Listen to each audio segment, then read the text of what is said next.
മൂന്നാർ തോട്ടം തൊഴിലാളി സമരത്തിനെതിരെ സിപിഐ നേതാക്കൾ രംഗത്ത്. വ്യവസ്ഥാപിത ട്രേഡ് യൂണിയനുകളെ തകർക്കാൻ ശ്രമിക്കുന്നത് നല്ലതല്ലെന്നും മൂന്നാറിൽ എഐടിയുസിക്ക് തെറ്റുപറ്റിയിട്ടുണ്ടോ എന്ന് പരിശോധിക്കുമെന്നും സിപിഐ സംസ്ഥാന സെക്രട്ടറി കാനം രാജേന്ദ്രൻ പറഞ്ഞു. മൂന്നാർ മോഡൽ സമരം അപകടകരമാണെന്ന് എഐടിയുസി സംസ്ഥാന ജനറൽ സെക്രട്ടറി കെ.പി. രാജേന്ദ്രനും അഭിപ്രായപ്പെട്ടു. മൂന്നാറിലെ തോട്ടം തൊഴിലാളി സമരം ഏറ്റവും കൂടുതൽ ആഘാതം സൃഷ്ടിച്ച തൊഴിലാളി സംഘടനകളിലൊന്നായിരുന്നു എഐടിയുസി. സമരവിജയത്തിന്റെ ആദ്യ ദിനങ്ങളിൽ വലിയ പ്രതികരണങ്ങൾക്ക് മുതിരാതിരുന്ന നേതാക്കളാണ് ഇപ്പോൾ സമരത്തെ തള്ളി രംഗത്ത് വന്നിരിക്കുന്നത്. തൊഴിലാളികൾ പ്രശ്നപരിഹാരത്തിന് വേണ്ടി ആത്മാഹുതി ഭീഷണിയുമായി തെരുവിലിറങ്ങിയാൽ അത് അരാജകത്വം സൃഷ്ടിക്കുമെന്ന് സിപിഐ സംസ്ഥാന സെക്രട്ടറി കാനം രാജേന്ദ്രൻ പറഞ്ഞു. മൂന്നാറിൽ എഐടിയുസിക്ക് വീഴ്ച പറ്റിയിട്ടുണ്ടോ എന്ന് പരിശോധിക്കുമെന്നും കാനം രാജേന്ദ്രൻ വ്യക്തമാക്കി.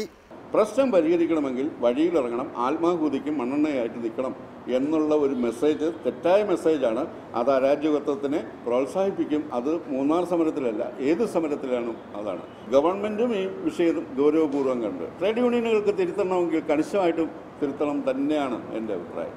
മൂന്നാർ മോഡൽ സമരം അപകടകരമാണെന്നും ഇത്തരത്തിലുള്ള സമരം കണ്ട് തൊഴിലാളികൾക്ക് ഒരു ഗുണവും കിട്ടാൻ പോകുന്നില്ലെന്നും എഐടിയുസി സംസ്ഥാന ജനറൽ സെക്രട്ടറി കെ.പി. രാജേന്ദ്രനും അഭിപ്രായപ്പെട്ടു. ട്രേഡ് യൂണിയൻ പ്രസ്ഥാനങ്ങളെ ദുർബലപ്പെടുത്തുന്ന ഒരു സാഹചര്യം ഉണ്ടാകാൻ പാടില്ല.